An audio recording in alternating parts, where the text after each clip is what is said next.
The Nationals have a lot of money tied up with Keibert Ruiz, who actually just had a very solid 2023 season.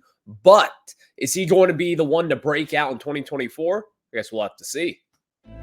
You are Locked On Nationals, your daily Washington Nationals podcast, part of the Locked On Podcast Network, your team every day.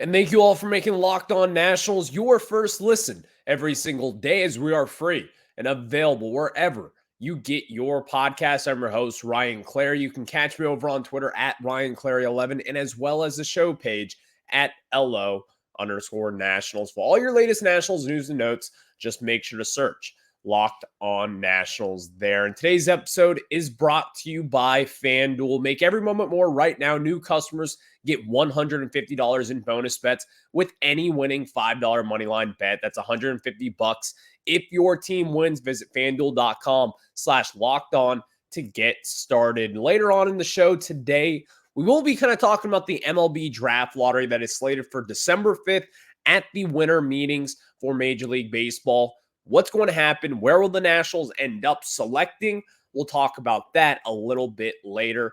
Also, today's going to be a lot about the catcher position because I think this is an intriguing position for this Nationals team. And right now, the backup catcher being Riley Adams, he was a very good catcher in the year of 2023, broke his hamate bone. Where does he fit in the picture in 2024 and beyond? We're going to kind of discuss that and get into what he could be doing later in the show today. But let's start off with Keibert Ruiz because Keibert Ruiz signs that big extension right before the opening day here of 2023. Everyone was excited about it because this is something that the Nationals really haven't done over the course of the last decade plus. They haven't really been extending their star players, their big-time core players outside of Steven Strasburg, Ryan Zimmerman, and guys like that. Other than that, hasn't really been all too many guys that we could say that for. But Keibert Ruiz entering this year, number one, we all kind of had these very high expectations for Keibert Ruiz. And I think that's probably what it should be, by the way. Keibert Ruiz is a big-time talent. Now, it hasn't always been consistent with him. We've talked about pockets of stretches where Keibert Ruiz has like a 930 OPS over the course of a couple of weeks. And then the next month, he'll just kind of fall off and have like a 530 OPS, not really hitting for his power, not really getting on base at the rate that we want him to see. But other than that, over the course of 162 games and over the season, Keibert Ruiz had a good year. He improved in a lot of different categories. There's a lot of different things. Coming off his first full entire MLB season in 2022, he wasn't all that impressive his rookie season. His numbers were decent. We saw the potential. And we also saw the advanced analytics with him. Keibert Ruiz in 2022 was one of the most unluckiest hitters in all of baseball. Now going to 2023, a lot of people thought that was going to turn his luck the other way around and hopefully get some better luck. Just because, how is that going to happen? How is it going to happen that he's going to be this unlucky guy for 2 years straight? Well, it kind of happened again with Keibert Ruiz, unfortunately there. But even then, Keibert Ruiz, he still had a solid season, having a 717 OPS, a 409 slug, hitting 18 home runs, 67 RBIs. And most importantly, Keibert Ruiz, he is amongst the league's best when it comes to his strikeout rate, only striking out 58 times compared to striking out 50 times in the year of 2022. That's where Keibert Ruiz sticks out the most. His plate discipline, you could say, but even just his strikeout rate, he's going to get the ball in play. Simple put, that is what it is. And when you talk about catchers, a lot of the time, these guys, they have to put hitting on the back burner. You're not seeing these massive catchers who are coming up hitting for power every single time. Adley Rutschman, that's why he's Adley Rutschman and in his own category here. That's why name that catcher over the years past. That's why they're in their own category.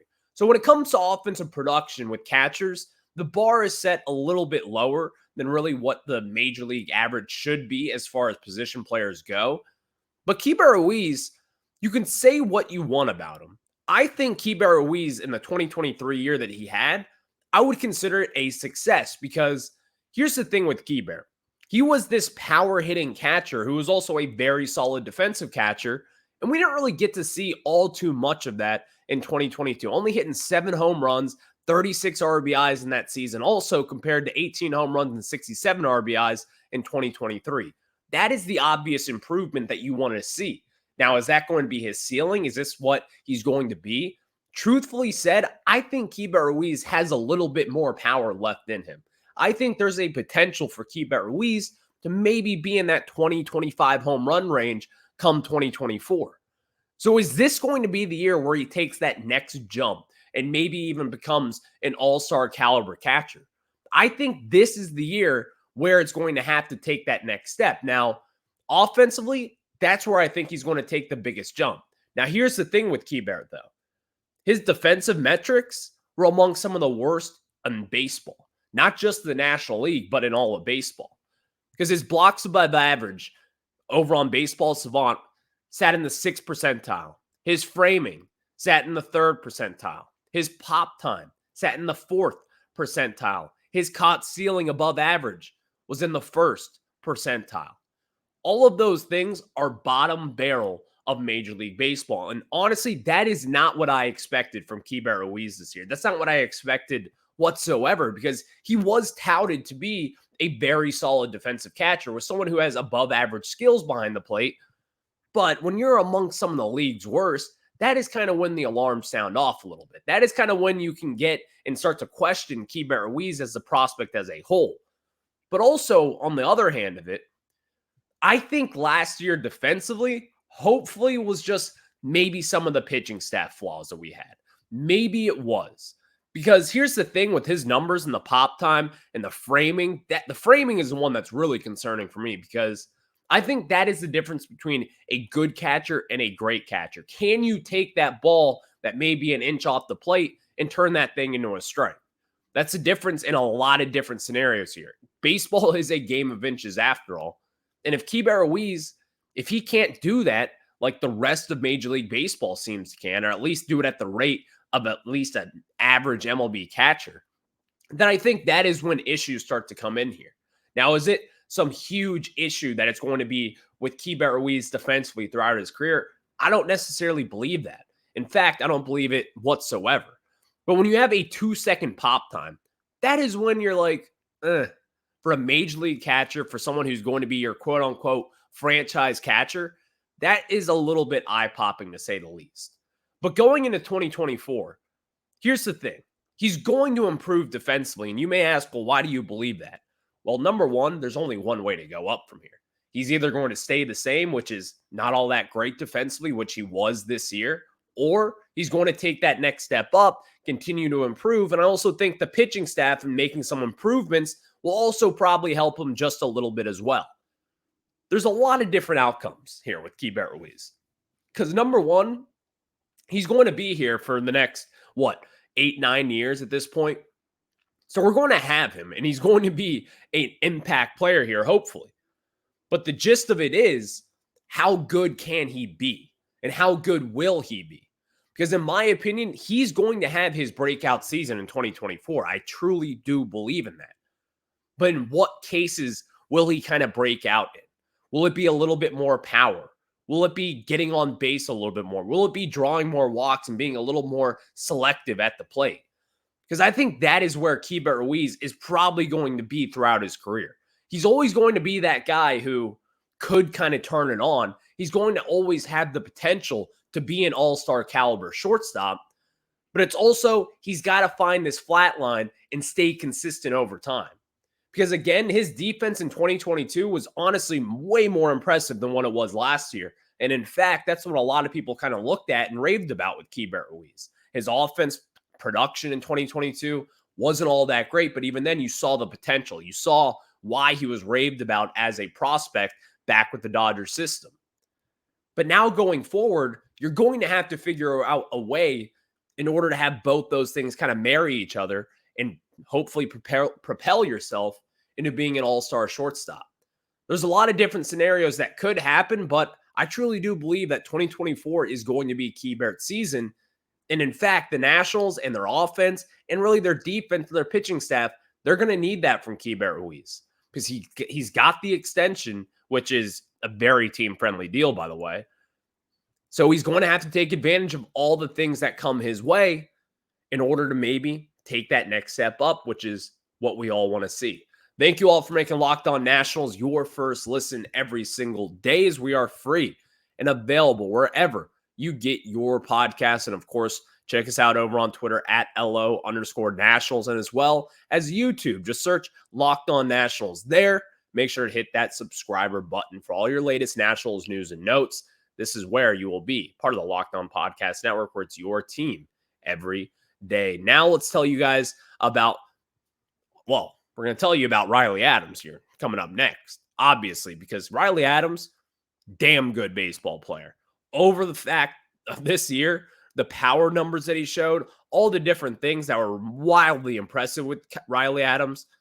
What are we going to do with him? Because you got to do something with him. When you hit the ball like the way that he did over the course of this last season, you're going to have to find a way to get in some playing time here. So what should the Nationals do? And is there a case to be maybe a platoon kind of catcher situation with Keibert Ruiz and Riley Adams? We'll discuss that after I tell you guys about our friends at FanDuel. And as the weather gets colder, the NFL offers to stay hot on FanDuel. Right now, new customers get $150 in bonus bets with any winning $5 moneyline bet. That's $150 if your team wins. And if you've been thinking about joining FanDuel, there's no better time to get in on the action because the app is so easy to use and there's a wide range of betting options, including spreads, player props, over-unders, and more. Like last night with the Seahawks and the Cowboys, I told you guys to do the Seahawks plus 9.5.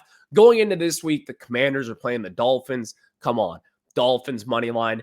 It's that easy. So visit FanDuel.com/lockedon and kick off the NFL season. Again, FanDuel.com/lockedon and kick off the NFL season because FanDuel, they're the official partner of the NFL.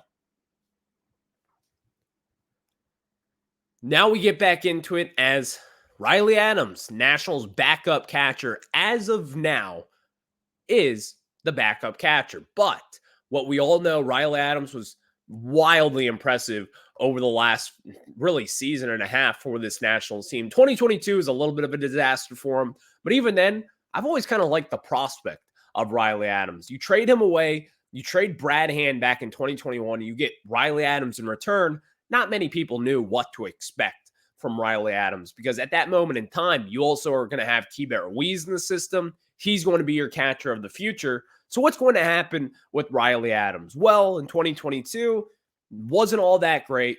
Got sent down to AAA, and they were like, we're going to have him work over at first base because right now we don't really have any long-term solution when it comes to the first base position. You have Josh Bell, but even then, he's a free agent after 2022. What are we going to do? Well, Riley Adams was the answer for a little portion of this season. First base, let's kind of start with that because that is the talk around Riley Adams. You look at him and it's like, this guy's a first baseman. He's big. He's got this just huge architect to him. You kind of just look at him and say, this guy's not a catcher. He's going to be a first baseman. Well, they've tried that out with Riley Adams. When they sent him down to AAA Rochester, they said he was going to work over at first base, which he did. He did get some innings over there down in AAA, but wasn't all that effective. And then once came 2023, it was just, he's the backup catcher. That's what he is. He never played first base in the major leagues. And at this moment, it doesn't seem likely whatsoever. Now, he broke his hamate bone over the summer here, which kind of sat him out for the rest of the season. Now, where do we stand with him? What do you do with someone who, number one, hits for power? Number one, had a very good season defensively, and also was just a well-rounded baseball player with his OPS plus up amongst some of the best as far as backup catchers go. Riley Adams was really impressive, but what do you do with him now?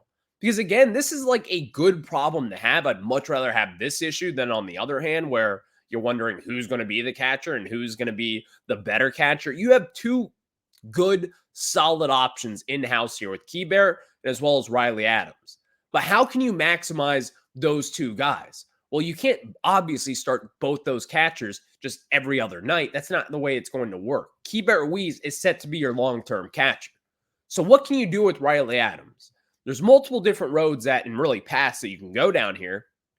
But the path that I would like to see them explore is, again, going back to that first base route, going back and trying to see if he can figure out what goes on over at first base. Because when you have someone who hit the way that he did, and especially a solid, good clubhouse guy from everything that we can understand, you want to have him on the field some way, somehow. And when you have the power of Riley Adams, we talk about just kind of the position offensive control here a lot on today's Locked On National. We talked about it a lot on the past shows as well.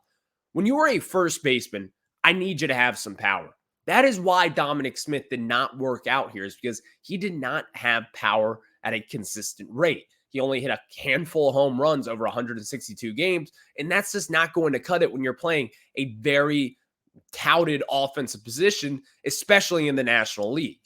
You need to have some sort of offensive production. So Riley Adams obviously checks that box right then and there if he were to continue on the rate that he was this last season. Now, I'd expect that to plateau a little bit over 2024. I'd expect to kind of come back down to earth. But even then, the potential for Riley Adams to be a 20 home run guy, it's there. It's just got to be coming in more opportunities. The Nationals, they have to find ways to get him more at-bats, whether that be coming in to pinch hit, to designate hit, or to play over at first base. That is what I would do for this Nationals team. At this moment in time, you have no long-term option when it comes to first base. You have no one in the system. You have no one that, at least at this point, is looking like you're going to sign. I'm sure Rhys Hoskins could be definitely a fix here over at first base. But at this moment in time, I'm going to act as if they're not going to go after Rhys Hoskins. So going forward with Riley Adams, what do? You have to find ways to get him at bats. You have to find ways to get your best batters in the batter's box. Simple as that. So if it's going to be a workaround over at first base just to get him more at bats, I'm all right with that. If it's going to take a little bit of time to have him understand the defensive analytics and everything behind that and the fundamentals of playing first base, I'm all right with that. Because again, offense is really what drives this league. And defense, of course, it does matter. We saw the better defense and the way more improved defense over 2023 compared to 2022, and it helped everything. It helped the pitchers. It helped just the team as a whole. It's good. It's part of baseball. You need to play good defense. But if you're willing to give Riley Adams just maybe a month or two to try to figure it out, give him all the reps in spring training, try to get this guy to understand the position a little bit more. If he is as smart and as touted as he is defensively, the way that I think he is, then I think he should be able to pick that up. The only concerning thing when it comes to this is that, well, they tried this in 2022 and seem to have just forgotten that they tried this overall. Because it would have made a lot of sense to have Riley Adams in multiple scenarios going up against left-handed pitchers playing first base this year and replace Dominic Smith at times. That just never really happened. And you could say, well, maybe they just don't feel comfortable with them yet. Maybe they need to see a little bit more reps. But even then, when you're Major League Baseball, you're going to have to find ways to balance these things out. Because I can tell you this, there's a lot of guys out there amongst baseball that are awful fielders that they'll say, we'll take his offense over his defense and we'll just suck up the rest. I think the Nationals should probably be in that conversation when it comes to Riley Adams going over to first base. Now, I feel like I'm kind of talking out of both sides of my mouth here because I like Dominic Smith's defense. And this time last year when we signed Dominic Smith, I was just kind of like, what are we doing? This makes no sense. He's not good offensively. He's very good defensively. But even then, what's going to be the value? I saw it this year. It makes sense. So I do want to see some compromise when it comes to a defensive first baseman. But I think Riley Adams, if you were to just give him a shot, what's the least that could happen? He's bad defensively over at first base. Cool. Joey Meneses was too. The years past, Josh Bell was too.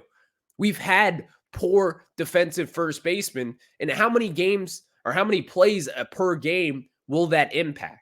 And when you say bad defensively, what is it? Can he not do a scoop over at first base? Can he not pick a baseball? Maybe.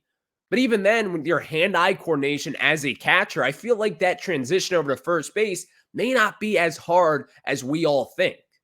And I think if the Nationals were to actually give that a try and give him out there and have him get all these innings under his belt, maybe have him start in AAA and see what he does at first base again. Because he's coming off a hamate injury, which is pretty effective when it comes to your swinging and power and all those things at the plate.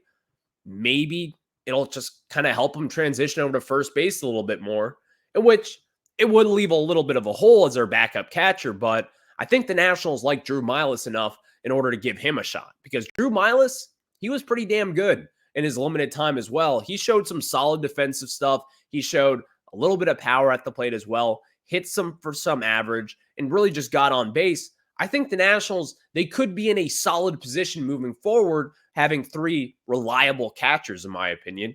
But what are you going to do with Riley Adams? Well, put him over at first base or just have him be a DH. Because when you have a bat like that and the power that he does, Riley Moose Adams is what I call him, then I think you could find somewhere in the infield or just in the batting lineup, get him out there and hopefully have him hit some home runs. How about that? I say we do it. Locked On Nationals. Thank you all for making us your first listen every single day. And of course, Nationals. And I'm not just Nationals fans, all sports fan. You can check out Locked On has launched a new 24/7 streaming channel on YouTube. Locked On Sports Today is here for you 24/7, covering the top sports stories of the day with the local experts of Locked On, plus our national shows covering every league. Go to Locked On Sports Today on YouTube and subscribe to the first ever national sports 24/7 streaming channel. Again, search Locked On Sports Today and hit that subscriber button. And while you're at it, search YouTube. Make sure to subscribe to Locked On Nationals. Next, let's get into the MLB draft lottery, because the Nationals, they had one of the worst records in all of baseball this year, but that doesn't mean anymore that they're going to be picking inside the top 5. I'll discuss that later on. Now we get back into it, as the MLB draft lottery is set for December 5th, but as we know, second year of the MLB draft lottery, it really kind of hosed the Nationals last year, having a second overall pick when they should have easily had the first overall pick, considering they were the worst team in baseball in the year of 2022. But Washington, we're ineligible for this year's lottery draft because of the payor clubs. Clubs that give rather than receive revenue sharing dollars are not allowed to be selected in consecutive lotteries. That is from Jonathan Mayo of MLB.com. And I hate this, by the way. I hate the MLB draft lottery. I think it's really dumb. And in fact, with this scenario, the Nationals, they are not going to pick anything better than 10th overall. In fact, the only way that they'd select lower than that, if all 4 clubs that finished their worst record are not selected in the lottery, and the chances of that are less than 0.03%. So here, sitting here right now, I'm just going to take a wild guess. The Nationals, it's not a wild guess, by the way. I hope you can see I'm being sarcastic here.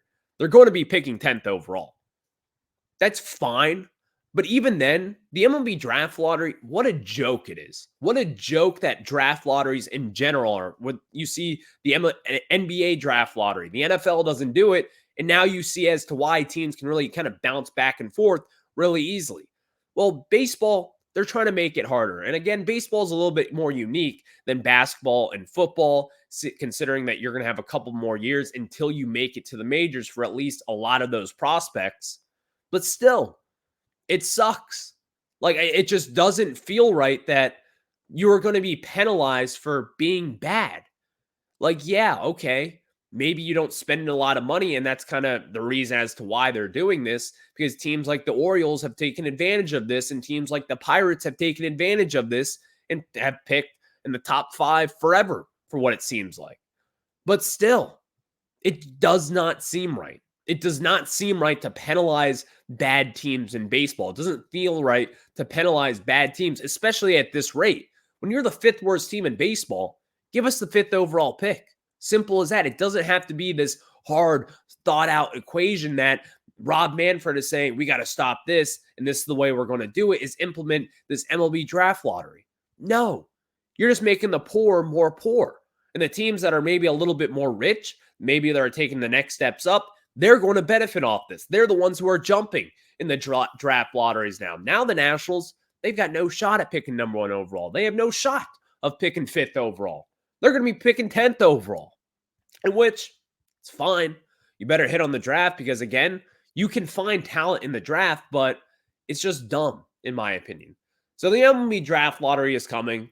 There's really no point in watching for Nationals fans because, again, you're going to be picking 10th overall. That's at least where we sit today. I would expect that's where we sit probably tomorrow as well. So we'll just have to see when that time comes. But, of course, it is Friday, so I will talk to you guys on Monday. You enjoy your weekend. Enjoy some offseason Nats. And enjoy this podcast, hopefully. Maybe not.